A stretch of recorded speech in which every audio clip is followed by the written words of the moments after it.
L'histoire et l'épidémiologie de la fistule obstétricale. Bonjour et bienvenue dans le programme de la chaîne de fistule de Baylor College of Medicine, Texas Children's Hospital. Nous sommes ravis que vous commencez ce programme avec nous et nous avons pensé commencer par l'histoire et l'épidémiologie de la fistule obstétricale. La fistule obstétricale a probablement commencé dès que les humains sont devenus bipèdes et que la circonférence de la tête du fœtus a commencé à augmenter. Avec des cerveaux plus grands et des têtes plus grandes, le travail est devenu difficile pour les femmes en général. Et très probablement, l'accouchement obstrué a fait partie du travail depuis des siècles. Cependant, il y a comparativement beaucoup moins d'informations sur les fistules dans l'histoire. Nous savons qu'en 2050 avant Jésus-Christ, des fistules ont été découvertes chez des momies.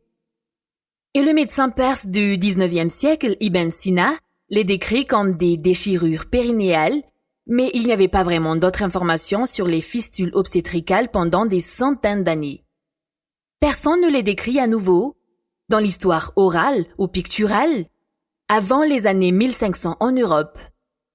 Dans les années 1800, les chirurgiens américains et européens ont commencé à se faire concurrence pour développer des techniques de réparation. Et en 1845, Dieffenbach, qui est un chirurgien plasticien, mentionna que la cure d'une fistule vésico-vaginale fait partie des cas les plus rares. Ce n'est qu'en 1852 que Marian Sims a publié un taux de réussite de 73% en dénudant les bords de la fistule jusqu'à la muqueuse vésicale, en suturant la fistule avec du fil d'argent et des pinces, et en décompressant la vessie avec un cathéter relié à l'urètre. Cette technique est plus ou moins ce que nous faisons aujourd'hui, à l'exception de l'utilisation du fil d'argent et des pinces bien sûr, mais la description de la dénudation des bords et de la suture de la muqueuse vésicale à elle-même, plutôt que la suture à travers le vagin, est vraiment ce qui a conduit à la percée de la réparation des fistules. Malheureusement, Marian Sims était en quelque sorte un chirurgien sans éthique. Il opérait les esclaves sans anesthésie, mais il réparait les femmes blanches sous anesthésie. Il est un peu un père controversé de la gynécologie moderne. Il avait également effectué une réparation à Londres, à une époque où personne ne croyait vraiment que les réparations de fistules étaient possibles, et il avait connu une décès péropératoire parce qu'il avait très probablement obstrué les deux urètres. Avance rapide jusqu'à aujourd'hui. Que savons-nous de la fistule obstétricale? Eh bien, pas grand-chose depuis les années 1800. Nous avons fixé un objectif avec les partenaires de l'UNFPA dans le cadre de la campagne pour l'élimination de la fistule, à savoir éliminer la fistule en une génération, mais nous ne disposons pas vraiment de données très précises sur l'incidence et la prévalence. L'Organisation mondiale de la santé et la campagne estiment qu'environ 2 millions de femmes vivent avec une fistule et qu'il y a environ 100 000 nouveaux cas par an. Une étude systématique a révélé une incidence comprise entre 0 et 4 cas pour 1000 accouchements et une prévalence de 0 à 81 cas pour 1000 femmes. Il y a évidemment une grande marge. Par conséquent, nous ne savons pas vraiment combien de femmes ont des fistules, et alors que nous, chirurgiens de la fistule, continuons à opérer des femmes, nous ne savons pas quel progrès nous avons fait. D'autres études ont été menées sur l'incidence et la prévalence de la fistule obstétricale. Une étude a révélé 1,5 cas pour 1000 femmes. Une étude menée au Népal a révélé que 68 femmes sur 16 000 étaient atteintes de fistules à la suite d'une enquête de dépistage. Cependant, lorsqu'elles ont été examinées, seules 2 d'entre elles avaient réellement une fistule. Cela fera donc 2 sur 16 000. Un taux minime ou cas minoritaire? Une autre étude a utilisé une combinaison d'enquêtes et d'un examen physique et leur prévalence était de 6 et 10 000 pour les femmes en âge de procréer. Bien que nous ne connaissons pas le nombre de femmes souffrant d'une fistule, nous savons, grâce à nos centres de la fistule qui fournissent des informations sur la recherche, que l'âge moyen de l'apparition de la fistule se situe entre 21 et 25 ans, ce que l'on retrouve dans de nombreuses études, bien qu'il existe des endroits isolés où l'âge peut être plus jeune ou plus élevé. La durée moyenne d'exposition à la fistule avant la réparation se situe entre 4 et 11 ans. Et le divorce est fréquent dans de multiples contextes, surtout si le processus de soins prend plus de temps que prévu ou si l'incontinence n'est pas guérie. Environ 90% des naissances au cours desquelles survient une fistule obstétricale s'accompagnent d'une mortinalité.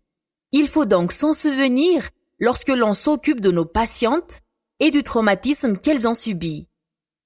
Et cette fistule vaginale n'est pas un problème médical en soi. Elle s'accompagne de multiples autres lésions qui sont considérées comme un complexe.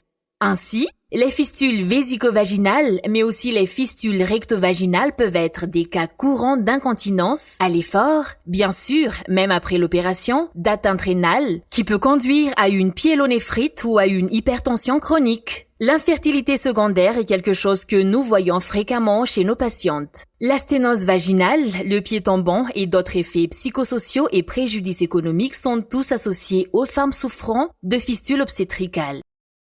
Certains changements sont attendus à mesure que les pays améliorent leurs services obstétriques et leurs services d'urgence. Ainsi, en Égypte, Mahfouz a décrit une diminution progressive des fistules obstétricales due à un arrêt de travail après l'ouverture de centres d'accouchement multiples, ce qui nous semble logique.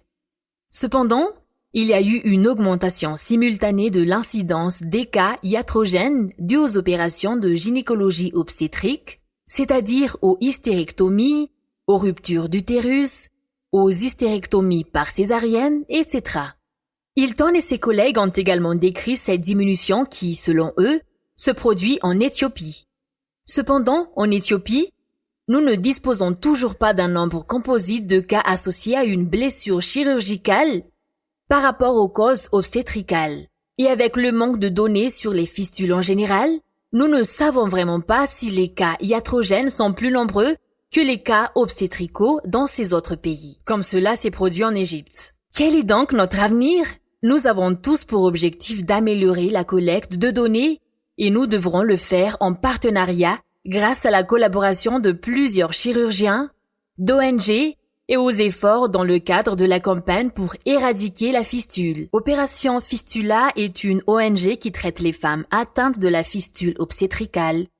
Elle dispose d'un système amélioré et optimisé pour la collecte de données et le suivi des patientes. Elle a créé une plateforme utilisant les tablettes portables appelées Gophar, où les chirurgiens de la fistule peuvent suivre leurs cas et leurs résultats. Toutes ces informations peuvent être ramenées dans une grande base de données centrale afin que nous puissions essayer de quantifier l'incidence et la prévalence de la fistule obstétricale, ou du moins savoir combien de nos cas sont réussis et comment nous pouvons les améliorer.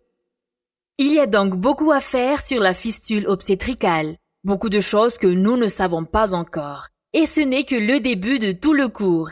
J'espère que cela a suscité votre intérêt et que vous verrez à quel point vous pouvez contribuer à ce domaine.